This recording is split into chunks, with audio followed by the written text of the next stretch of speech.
Most people think of wartime secrecy in terms of weapons, codes, bombs, radar, intelligence networks. But, some of the most tightly guarded knowledge in the Second World War had nothing to do with destroying the enemy. It had to do with staying alive.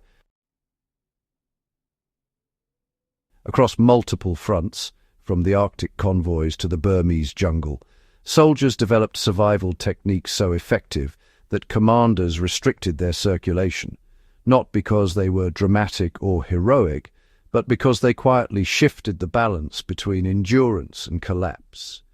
A unit that could survive longer without resupply, resist disease, or remain operational under extreme deprivation could outlast an opponent, even without superior firepower. These were not improvised tricks in the casual sense. They were field-tested solutions, born from logistical failure, environmental shock, and institutional learning under pressure. Many emerged only after catastrophic losses revealed what soldiers actually needed, not what planners assumed they would need. Some were documented but classified. Others spread informally and were later formalized into doctrine. A few never entered official manuals at all, surviving only through veterans' testimony.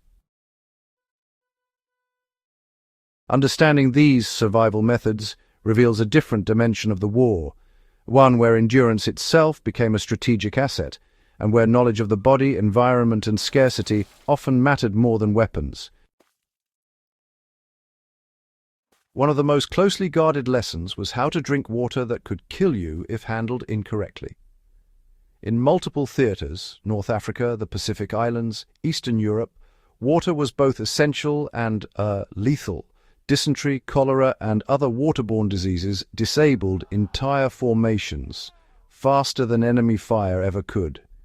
Early in the war, purification tablets existed but were inconsistently issued, and honestly, poorly understood. Boiling required fuel many units simply could not spare. Field units began developing layered purification methods using improvised filtration through cloth sediment settling and chemical treatment timed with, precision. The critical discovery was not simply how to purify water, but how long to wait after treatment before consumption, depending on temperature and turbidity. Misjudging this interval meant, unfortunately, ingesting pathogens that survived incomplete treatment. Certain units refined water discipline into a survival protocol, controlled intake, schedules, measured purification cycles, and strict separation of raw and treated containers. When implemented properly, disease rates dropped sharply. Commanders quickly realized that teaching these methods broadly risked exposing logistical vulnerabilities, particularly in environments where safe water was, scarce. So training was often restricted to frontline units operating under the most extreme conditions. Later, military field manuals institutionalized these procedures, but during the war itself, they were treated as operationally sensitive knowledge. Some soldiers were trained to manipulate their own metabolism to survive periods of starvation. Food shortages were, pretty common, but it was those unpredictable supply interruptions that created a different sort of problem, cycles of deprivation followed by sudden intake. Medical officers noticed that men who consumed full rations immediately after prolonged hunger were actually more likely to collapse from digestive shock or metabolic imbalance. Specialized training began to emerge, especially among long-range reconnaissance units and pilots who were at risk of isolation, focusing on controlled refeeding. Soldiers learned to eat in fractional stages, starting with easily digestible carbohydrates or diluted broths, so the body could gradually re-engage its digestive processes. Equally important was conserving energy during deprivation. Troops were taught specific movement pacing, posture adjustments, and workload management to reduce their caloric expenditure. These techniques, interestingly enough, resembled what modern physiology would later formalize as metabolic preservation strategies. Because supply unpredictability was, in itself, a strategic weakness. The ability to endure gaps without immediate resupply was considered operationally valuable, and honestly, not something that was widely publicized. The management of foot health became, a survival science in its own right. Trench foot had already haunted earlier wars, but the global scale of World War II forced armies into environments where moisture, cold, and prolonged immobility combined in new ways. Loss of mobility from foot injury could, in fact, immobilize entire units. Military medical staff and experienced non-commissioned officers developed regimented foot care cycles, timed drying intervals, sock rotation schedules, friction monitoring, and controlled exposure to air, even in freezing conditions. Some units established mandatory foot inspections enforced with disciplinary authority. The deeper insight was that foot deterioration began before visible symptoms.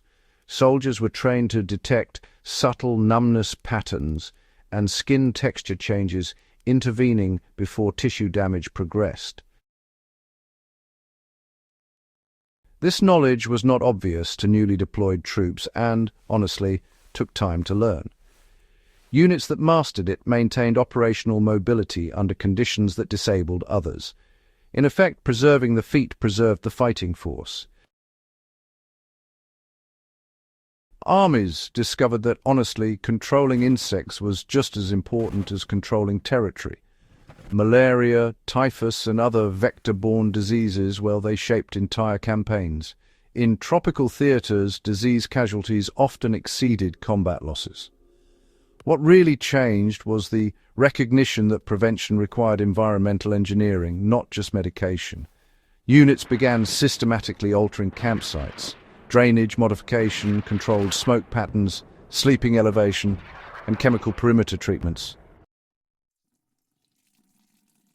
Improvised mosquito barriers, clothing treatments, and behavioral timing, like restricting movement during peak insect activity, became coordinated practices.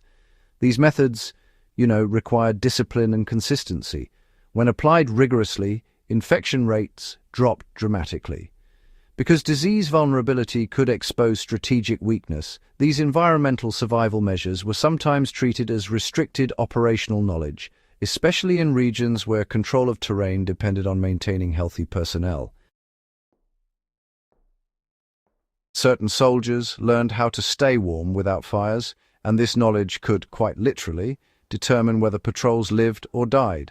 In cold environments, open flames revealed position. Yet, hypothermia remained a constant threat.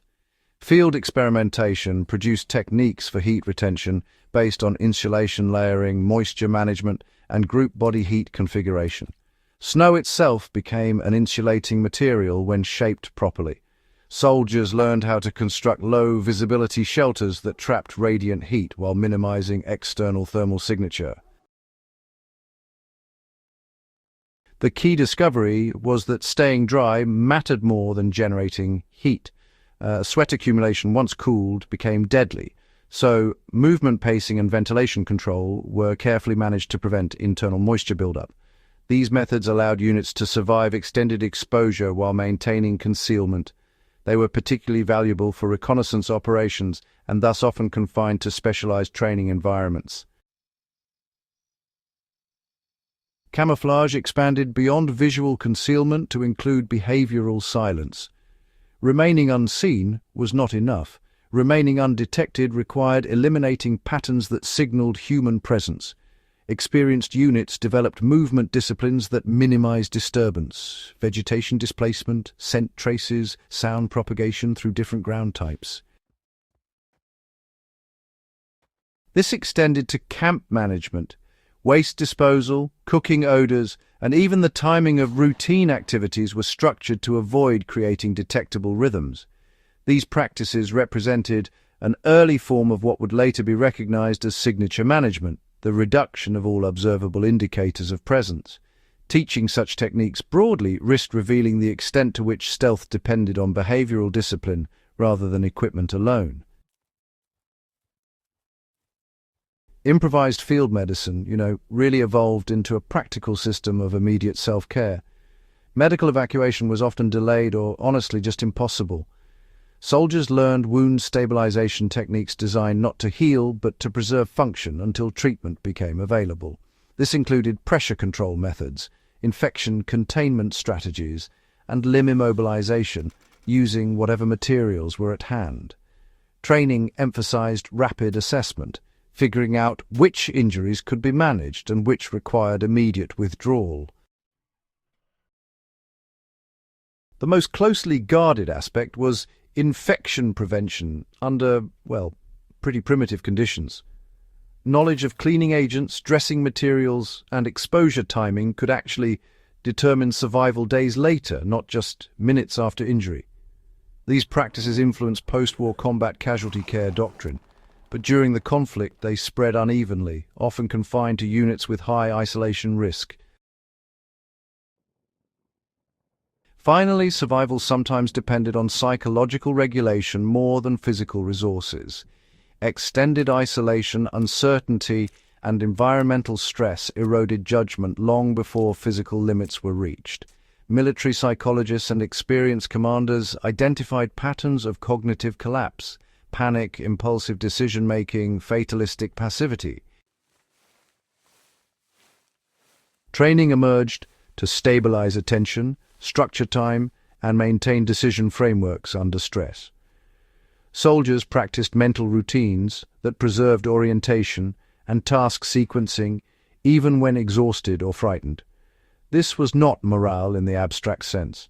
It was functional cognition under deprivation. Units that maintained mental coherence made fewer fatal errors, conserved resources more effectively, and remained operational longer. Because psychological endurance was difficult to measure but easy to lose, techniques that strengthened it were treated as valuable operational assets. The Second World War forced armies to confront a simple truth. Survival was not a background condition of warfare. It was an active, learned, and strategically significant skill set. These techniques did not emerge from theory. They emerged from failure. Units that succumbed to disease, exposure, starvation, or disorganization revealed what had been misunderstood. Others adapted, refined, and preserved what worked. Sometimes that knowledge was protected as carefully as any weapon system. Many of these survival methods shaped post-war military doctrine, disaster response training, and modern field medicine. Others remain embedded in professional practice without widespread recognition of their origins. Remembering them matters because they reveal warfare at its most fundamental level, not as movement on maps, but as the continuous negotiation between human limits and hostile environments. The outcome of battles often depended less on what armies could destroy and more on what their soldiers could endure. If you value this kind of in-depth historical analysis, subscribe to Logistics of Survival and share this video with others who want to understand not just how wars are fought, but how people survive them.